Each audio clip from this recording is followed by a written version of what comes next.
اقوام عالم قبل از اسلام۔ ظہر الفساد فی البر والبحر بما کسبت ایدی الناس۔ ترجمہ: خشکی و تری میں فساد پھیل گیا تھا لوگوں کے اعمال کی وجہ سے۔ فساد اخلاق، بدکاری، قتل و غارت، رسوم بد اور اصنام پرستی کی وہ تاریخ جو عرب کے حالات میں بیان ہو چکی ہے، کچھ عرب ہی کے ساتھ مخصوص نہ تھی بلکہ کل اقوام عالم کم و بیش ان احوال میں اہل عرب کی شریک تھی۔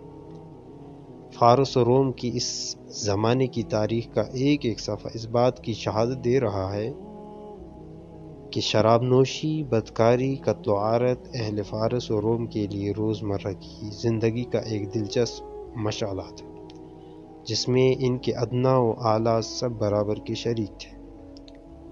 اسی طرح ہندوستان میں اصنام پرستی اور رسوم بد کا یہ حال تھا کہ انسان بتوں کے نام پر بھینٹ چڑھائے جاتے تھے اور مردہ شوہر کی خاطر زندہ عورت کو نذر آتش کیا جاتا تھا، جس کو ستی کی رسم کہتے تھے، اور یہ دونوں کام مذہب کے مقدس رسم سمجھ کر انجام پاتے تھے۔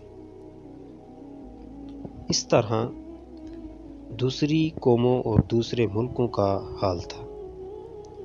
غرض تاریخ کے یہ بدیہی واقعات ہیں کہ قبل ظہور اسلام تمام اقوام عالم صحیح روحانی زندگی سے ناآشنا تھے اور اس سے قطعاً بیزار تھیں۔ اور نہ صرف یہ بلکہ ان کی اجتماعی اور اخلاقی زندگی نے بھی بد سے بد صورت اختیار کر لی تھی۔ اب نظام دینی کی وہ بندشیں جو اپنے زمانے میں ملکوں اور قوموں کے لیے خدا کے پیغمبروں نے قائم کی تھیں، پارہ پارہ ہو چکی۔